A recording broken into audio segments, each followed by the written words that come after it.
All right. So, lesson two, continuing on understanding the subconscious and conscious mind. Um, so the last video I kind of explained how the subconscious is affected by our nervous system and certain things like that. So I'm gonna want to go over that again before I get into some more examples of limiting beliefs. So has when we have something like scary happen, like like if you're like a someone that's younger or anyone, they have experienced getting potentially attacked by like a dog or something, they'll remember that. Oh my gosh. And then from then on, anytime they see a dog, they'll just instantly be tapped into their sympathetic nervous system without even thinking about it. Just because their subconscious remembers, oh my god, a dog made me feel really bad. Get into that system right now to prepare for whatever's about to happen. And that's just a quick example of how this happens in everyday life. We understand this um, to a degree, but we don't really get it. We just kind of are like, yeah, that's the way. So this going over a little more subconscious beliefs that really a lot of people have. A lot of people have these, and it's just kind of a way of society is kind of having these beliefs, and it's because that they're ingrained in us at a young age, and it's just a way to do it. Way to do parenting is just in kind of instill the same limiting beliefs into the next generation. And that's just the way it's been going. That's kept humanity alive, which is something to be grateful for. But we can change it now that we understand this stuff. Um, so, some examples of limiting beliefs is making money is hard. Making money really isn't hard. Money is just a measurement of value. So, it's not hard. You just don't feel valuable enough to have a lot of money, or just that you can create something valuable enough to have a lot of money. Um, Life is hard. That's not true. Life isn't hard. Life is whatever you choose it to be based on your subconscious programming. Unless you're born like in a third world country, then I understand. Life is hard. Um, but in America, if you're thinking your mindset is that life is hard, just like it's not real. It's not reality because living any time in past 70 years, um, before that, life was a total nightmare. So it's life is the best it's ever been on Earth right now. But we just believe that. Um, I need to do what everyone else is doing. Um, a lot of us kind of have that belief. You can if you want, but you don't have to. You can just be yourself too. But this is something that's hard because it's a lot of people, we just like to fit in. Our subconscious feels safe just fitting in, so we'll just fit in, and that'll be that's it. Another one we have is sex is a big deal. Sex is really just a biological act that all animals do. It's really not a big deal at all. Um, it can be a fun and big part of our life, but it shouldn't be an ultimate goal. Deciding our confidence level in some situations. Um, this is one that's really a huge deal in like younger ages. We think this is like the best thing ever, but it's just shows how immature our society is really because it's really something that every animal does. I saw um, some bugs doing it the other day. It's something that shouldn't be something that's driving our life. This idea that being able to do that all the time is going to be life changing. It's just a delusion that kind of really, um, we're not sure where that came from. I would like to say it's big companies kind of instilled that mindset. Hollywood has kind of instilled that mindset that it's the most important thing for us. Or having just like a relationship. Another one, I'm ugly, different, or different. There's 8 billion people on Earth. Unless you're 20 feet tall, have blue skin or scales, you're really 100% normal, normal human, and worthy of everything you want. And that's just kind of the subconsciously biased truth. We're all different. There's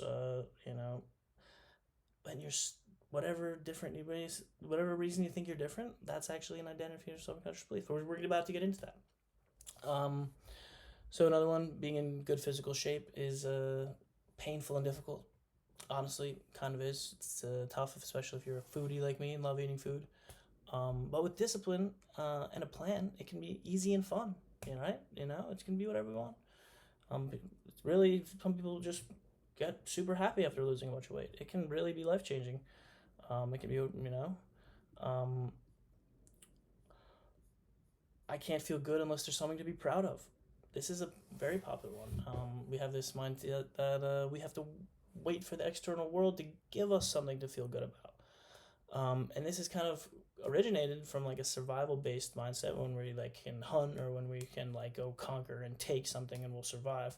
Then we'll feel good because we'll live. But now we don't have to have this mindset. We can emanate good feelings now and then create based on having good feelings. And that's actually a huge part of neuroplasticity and what we're learning about how to be more effective.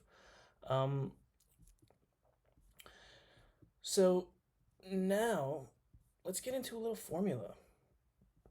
So this is a little formula, the feel good formula, that I've learned from a lot of the different masters or manifestation experts. Neuroscientists have their processes, hypnotherapists, and it's just a little kind of a simple formula that I've kind of seen commonalities of with everyone. But I've added a little something to it that I think is a little more. It's similar, but it's also not as simple. It's a little different. So it's the bottom line, the base of it is using this nervous system regeneration at all times. A way that we can do that, and using that nervous system regeneration plus um, neuroplasticity installation, and then ways of really instilling it and getting it going in our lives the other way around. The feel good formula. It's the whole book is really called the feel good. I was originally going to call it the feel good formula, but then I changed the creator formula. So this is kind of just the really the successful life formula. The feel good formula is just a this is just the way that I've been kind of using it, and it's really been affecting me. Being able to just change on the spot, tap into the parasympathetic. So the bottom line is that we feel good based on how we choose to feel. Bottom line, neuroplasticity experts have shown us this. This is a fact. So when we're living our life, we can, choose to feel bad about something our subconscious makes. That'll affect our next action in life. And then that'll affect our next action in life and our next action in life. And 3 years later, it can be a negative situation. This is how a downward spiral of creating in life. We want to turn that around. So what we can do is we can try to practice just feeling good. Whatever little bit of feeling good we can at first. Just practice tapping into the parasympathetic nervous system. Think of it just like that even. Just okay with whatever it is. I don't even care. I love myself so much. Or just, I'm not a judgmental person. Whatever mindset you can have to just make yourself feel relaxed, feel calm, which will inadvertently slip you into alpha. And as you feel a little more relaxed, a little more calm, you can even get into theta. But in alpha is when we can really change our subconscious programming because our subconscious isn't as powerful. I don't know if I went over that. I hope I did. So this basis is that we can either do it actively by meditation in the morning, doing a little relaxing, choosing to feel good, telling ourselves positive things, reinforcing, upgrading limiting beliefs that we've had, or we can do it throughout the day. We can stressful times in our life, really, unless it's gonna physically hurt us, there should be no reason that we cannot just acknowledge it and tap into the parasympathetic system. Let the situation happen. What's the worst that's going to happen, really? And when you can do that, you'll notice that you'll be way more effective.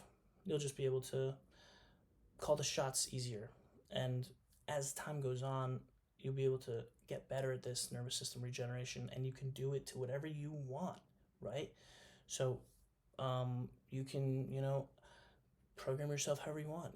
I get to work on time.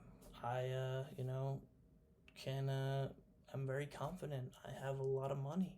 I can talk to this person. I can do that. Whatever you can do, when you can say to yourself, when you're already feeling good and then relaxed, um, just does a little boost in the positive direction of neurogenesis, right? So that's all it is for that. So, getting into this formula now. So the first step is to, let's see where I'm at actually. Okay, so I'm going to make another video going right down into the feel good formula, the successful life formula.